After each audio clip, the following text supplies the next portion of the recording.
இல்ல 5 எம்எல்ஏ வச்சு 2 மந்திரி சபை, ஒரு ராஜ்யசபா கேட்டீங்களே, அது நியாயமான்ற ஒரு கேள்வி நீங்க எழுப்புவீங்க. அது ஒரு அது நேச்சுரல் கொஸ்டின். அது ஆக்சுவலா அது என்னால அந்த சென்டிமெண்ட் புரிஞ்சுக்க முடியுது. ஒரு என்னதான் இருந்தாலும் 5 எம்எல்ஏஸ் தான். அது நாங்க ஒத்துக்கொள்றோம்.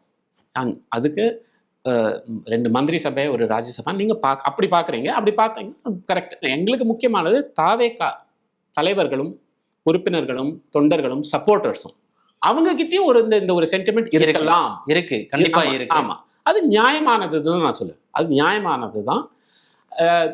இது வந்து எங்களுக்கு இது இந்த கூட்டணிக்கு ஒரு கொடுக்கிற மதிப்பும் மரியாதையும் மாண்புமிகு முதலமைச்சர் திரு ஜோசப் விஜயுடன் பெருந்தன்மைன்னு தான் நான் சொல்லுவேன். இப்ப இது தாவேகாவினது இழப்பா பார்க்க மாட்டாங்களா? நமக்கு முதல் அங்கீகாரம், இந்த முதல் எம்பி நமக்கு கிடைச்சிருக்கணும் அது அப்படின்ற அடிப்படையில அவங்க அதை பார்க்க மாட்டாங்களா? அது கரெக்ட். அந்த சென்டிமெண்ட்டுக்கு அந்த உணர்வு எனக்கு புரியுது. அது நிச்சயமா அது ஒரு நேச்சுரல் சென்டிமெண்ட்.